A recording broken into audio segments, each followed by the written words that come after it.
Good morning बच्चों। बच्चों, पिछली क्लास में हम लोग सूर के पद के प्रश्नोत्तर पर चर्चा कर रहे थे। सूर के पदों के जो प्रश्नोत्तर है उसे कर रहे थे।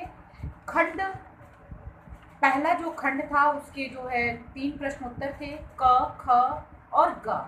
इन प्रश्नों के उत्तरों को हम लोगों ने कर लिया था। आज की क्लास में हम लोग पहले खंड का घ प्रश्नोत्तर नहीं करेंगे। ये हम लोगों ने पिछली क्लास में नहीं किया था। तो आप अपनी पुस्तक में पेज 152 पर देखिए। अपनी वर्क बुक में साहित्य सागर की जो आपकी वर्क बुक है, अभ्यास पुस्तिका है, उसमें आप पेज 152 यानी 152 उस पर देखें। 152 पर घ प्रश्न का उत्तर आज हम लोग करने जा रहे हैं। उसके बाद जो आपका सेकेंड पार्ट है हम लोग उसे करेंगे। तो बच्चों देखिए, हम लोग को बहुत भाग भाग के नहीं पढ़ना है, हम लोग को आराम से पढ़ना है, क्योंकि आपको बोर्ड का एग्ज़ाम देना है। हम लोग जो भी पढ़ रहे हैं वो हमारे मस्तिष्क में स्टोर होना चाहिए, जैसे हमें दोबारा इसे पढ़ने की आवश्यकता ना हो। तो इसलिए मैं आराम आराम से आपको लिखा रही हूँ, जैसे क्लास में लिखाती हूँ। एक दिन में 2 से 3 प्रश्न, जितना कि आप लिख पाएँ, तो उतना ही लिखने को दे रही हूँ जितना आप लिख सकें। पिछले वीडियो में मैंने सिर्फ 3 प्रश्न दिए थे, तो मैं यही उम्मीद करती हूँ कि आपने इन प्रश्नों के उत्तरों को सुंदर राइटिंग में अपनी पुस्तक में लिखा होगा। बच्चों, ऐसा नहीं है कि वीडियो देखने के बाद काम खत्म हो जाए और आप इसे न लिखें ये सोच के कि वीडियो में तो है ही है या हमारे पास पीडीएफ है। तो प्लीज़ ऐसा न सोचें कि स्कूल खुलेगा तो मैं ये सारा काम आपकी पुस्तक में ज़रूर देखूँगी। और हिंदी एक ऐसी चीज़ है कि अगर आपने इसे एक बार लिख लिया तो आपके मस्तिष्क में हमेशा के लिए वो स्टोर हो जाता है। तो आप इसे लिखिए, इससे कई फ़ायदे होंगे।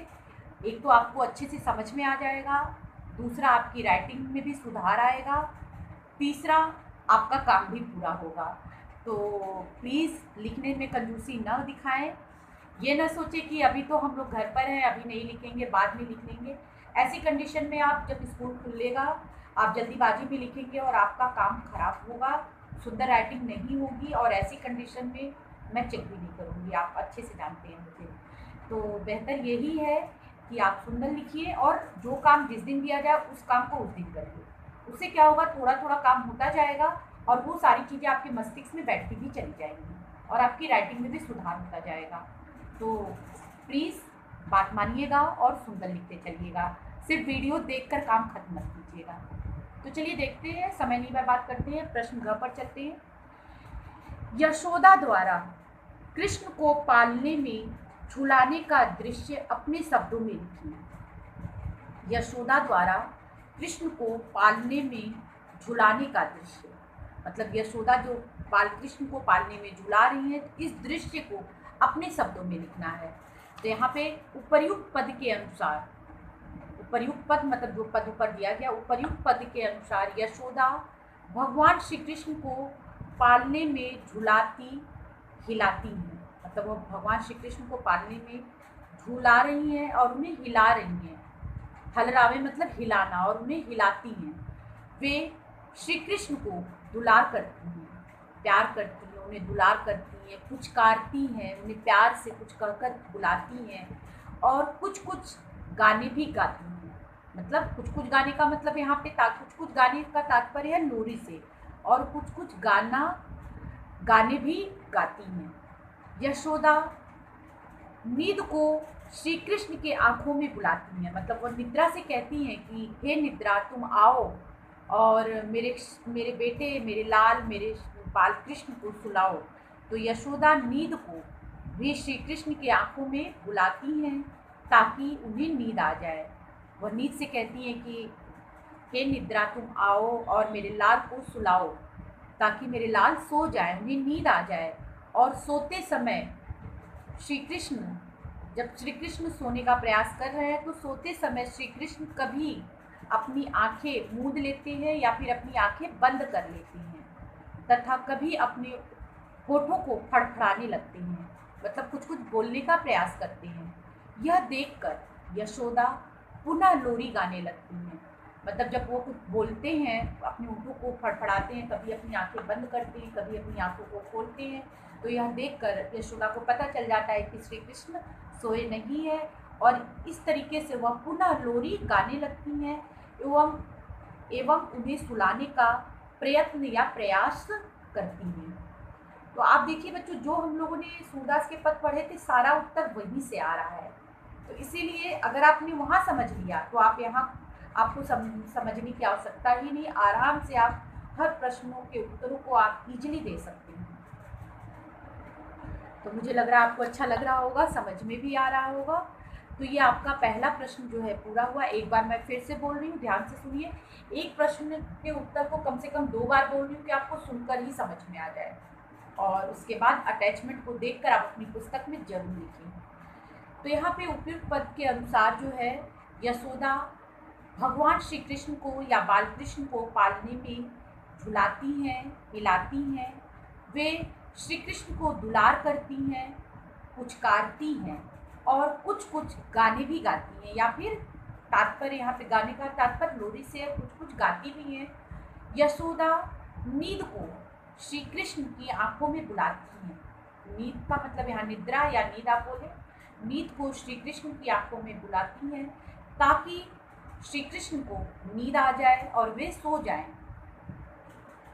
ताकि उन्हें नींद आ जाए और वे श्री कृष्ण बाल कृष्ण सो जाएं।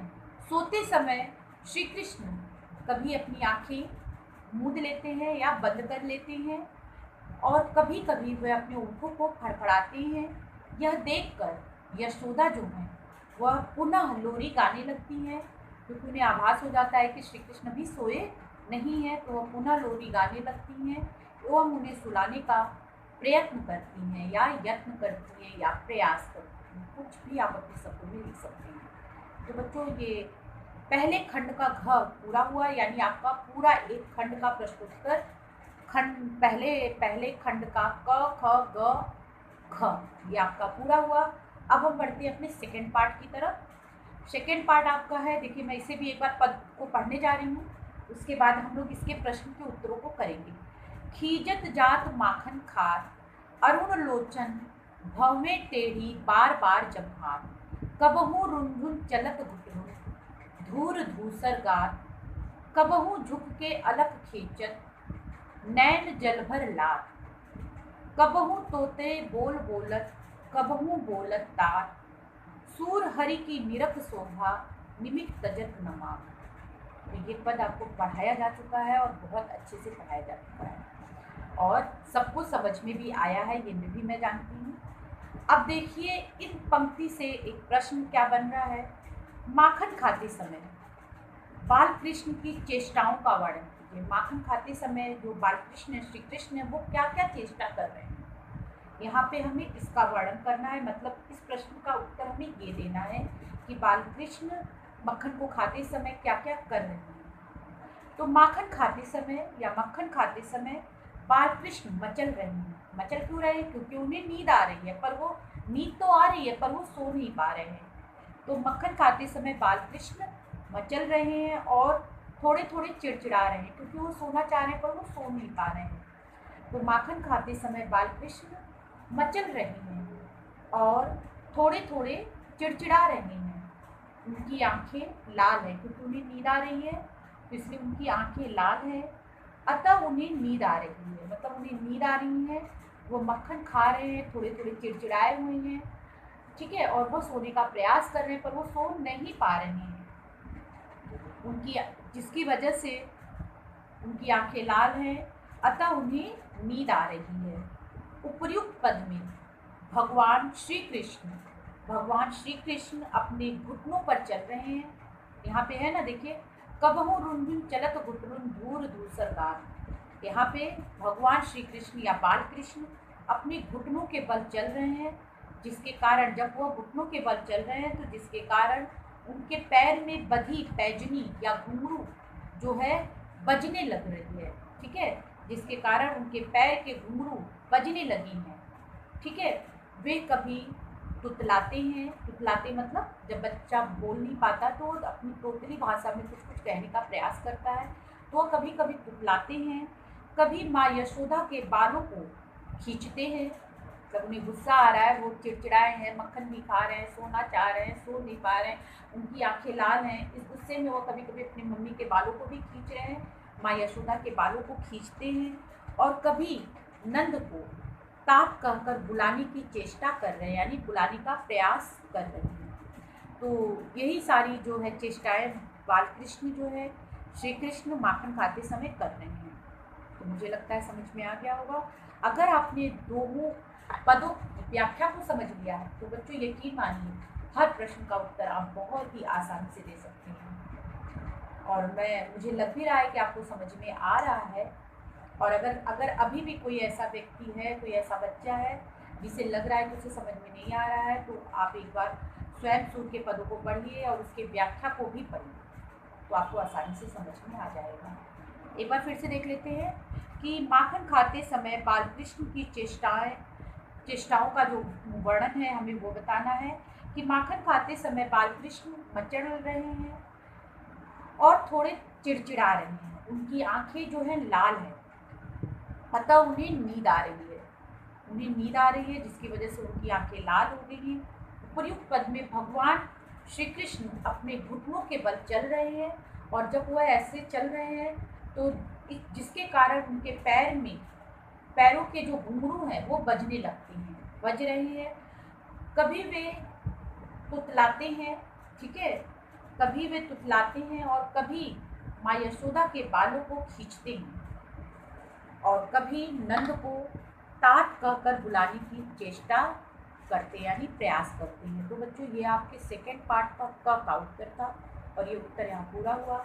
हम लोगों ने आज पहले खंड में यानी फर्स्ट पार्ट का घ किया है और सेकेंड पार्ट का क का उत्तर किया, यानी 2 प्रश्न हम लोगों ने किया है। इन दोनों प्रश्नों का मैं आपको PDF दूंगी। प्रश्न के उत्तर थोड़े बड़े हैं तो परेशान होने की जरूरत नहीं, इसलिए 2 ही प्रश्न मैं करा रही हूँ कि आप इसे सुंदर राइटिंग में आसानी से लिख सके और आपको समझ में भी आए। सारा कुछ एक साथ करा दूंगी बच्चों तो आपको समझ में नहीं आएगा, फिर आपको लगेगा बहुत ज़्यादा हो गया और सारा उसी में मिक्स हो जाएगा। इसलिए हम लोग 2 से 3 प्रश्नों को करेंगे।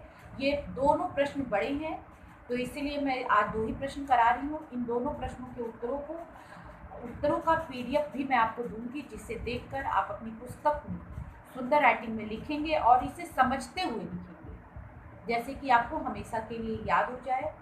अगली क्लास में बच्चों हम लोग ये सेकेंड पार्ट का ख, ग और घ का उत्तर करेंगे। तब तक आपका होमवर्क है कि आप अब तक आपका जो है पहले खंड का पूरा पार्ट मतलब क, ख, ग, घ ये पूरा हो गया और दूसरे खंड का क का उत्तर पूरा हो गया। जहाँ तक उत्तर मैं लिखवा चुकी हूँ यहाँ तक आपको अपनी उत्तर पुस्तिका पर, अभ्यास पुस्तिका पर इसे लिख लेना है और जो काम जिस दिन दिया जाए उसी दिन करिए सुंदर राइटिंग में। गंदा लिखेंगे स्कूल खुलने के बाद मैं बुक नहीं चेक करूँगी, पूरा इरेज करवा के फिर से लिखवाऊँगी। तो बेहतर ये है कि आप इसे समय के साथ लिखते रहें बच्चों। इसमें आपका ही फ़ायदा, अगर आप लिखेंगे तो आपकी राइटिंग भी इम्प्रूव होगी और आपको समझ में भी आएगा। तो इसमें आपका ही फ़ायदा। आप ये मत सोचिए कि बार बार मैं ऐसे डांट के लिख पा रही हैं, ऐसा कुछ नहीं है। बस पूरा मेरे कहने का मतलब यही है कि आप पढ़ाई से जी मत चुराइए, जो काम जिस दिन दिया जाए उस दिन करिए। ये हर विषय के लिए है बच्चों, सिर्फ हिंदी के लिए नहीं है। अगर हर काम को जिस दिन जो काम है उस दिन कर लिया जाए तो सोचिए काम कितना आसान हो जाएगा। अब आप ही सोचिए आपको भूख लगी और आपको एक साथ को ढेर सारा खाना दे दिया जाए, आप नहीं खा पाएंगे। पर आपके पेट में अगर थोड़ा थोड़ा है और आपको थोड़ी थोड़ी देर पर दिया जाए तो आप थोड़ा थोड़ा करके आराम से उस चीज़ को खा सकते हैं।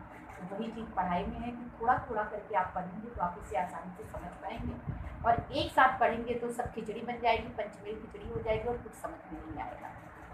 तो बहुत हो गई सीख, और इन दोनों प्रश्नों का मैं इस वीडियो के साथ PDF दे दूँगी, जिसे देखकर आप लिखिएगा।